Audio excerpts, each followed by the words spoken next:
What really happened to Chris Eubank Jr.'s ambulance after his win against Conor Benn in the first fight? Because Eubank Jr., of course, accused Eddie Hearn and Matchroom of stopping the ambulance from leaving the stadium after the fight. It was delayed around 20 minutes, and Chris Eubank Jr. was said to be severely dehydrated.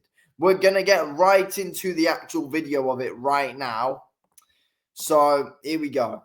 Chris Eubank Jr. released this. Chris Eubank Jr. said, "This is the footage of my ambulance being blocked from leaving Tottenham Hotspur Stadium on April 26th and my team shouting at security to open the gates so we can get to the hospital.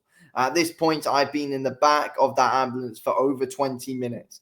Eddie Hearn told everyone I lied about this, but this is the truth. It happened. And we have to make sure situations like this don't ever happen again in our sport. Boxing is dangerous enough as it is. We cannot then have fighters being stopped from getting medical attention after they fight." And yes, Eddie Hearn did say he lied about it. But here we go. Let's let it play.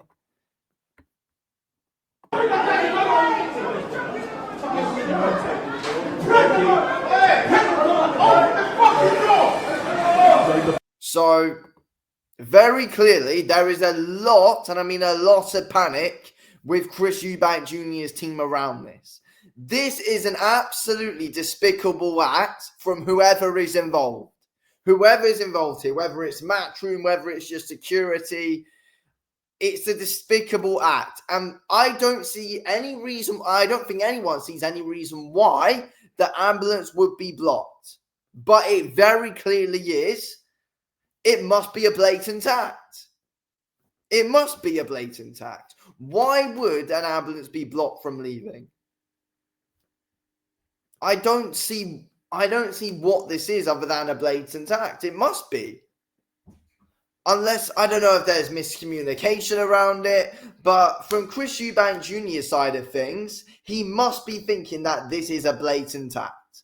Whether it's Eddie Hearn who did it, I don't know. It does. None of this proves that it is Eddie Hearn, but it surely is blatant that this happened. But we can't start throwing around saying, "Oh, this was Matchroom, this was Eddie Hearn." So, you know, we want to say what really happened. We can't say that is what really happened. But clearly, you've got to think that this is blatant. The doctor walked us through the ambulance. But very clearly as well, you've got to say, with all this panic going on with Eubank's team, he was very clearly and severely, and I mean severely dehydrated and in a very bad state in the ambulance for all this panic and not being able to leave for 20 minutes. It's got to be blatant. Something fishy has happened there, but we don't really fully know. Something's happened. We've not got proof that, oh, wait, it was Eddie Hearn. We've not got proof that the security were trying to do something on purpose. There's no proof of that. All we have got here is proper proof, which Eddie Hearn denied, which in itself, if you read between the lines, could be seen as a bit dodgy. Eddie Hearn denying it. This very clearly happened, and Eubank Jr. was very clearly blocked from leaving the stadium after being, you know, dehydrated. So there we go. There we go. Let's get on to the picture of Chris Eubank Jr. after the fight. Because this here, look at his face, very clearly has came from dehydration. He was in a war, of course, in a brutal fight. But the main reason why he was in hospital for a few days after, you have got to say, is because he was severely dehydrated. You know, it's very rare someone's face swells up like how he's done. You know, dehydration has got to be played a factor. And very clearly he was dehydrated in the ambulance and in a bad state, which none of us really fully know. None of us don't fully know what kind of state he was in. All we know is that it was a very bad state that he was in. We don't know the full ins and outs, though, but very clearly it was bad looking at him after the fight. We're going to get on to what Eddie Hearn has to say now. We're going to hear his side of all of it. What they've done is they've gone to a gate, and the only people that can open the gate is the control room. So they've had to radio into the control room to get them to open it. Okay, so we get what Eddie Hearn's saying there. Okay, it's only the control room which are in control. I think what Eubank was getting at is that some matchroom executives or some people involved in matchroom security, whatever, were involved in this, wanted to delay it. Again, we've got no proof if that's true. But something has clearly happened. I don't know what it was, but someone has got to actually come out and say what happened. We can't just all be left in the dark about it. Eubank Jr. has very clearly been left in the dark about it, unless he's been given proper proof or has heard stuff that this did have something to do with Eddie Hearn.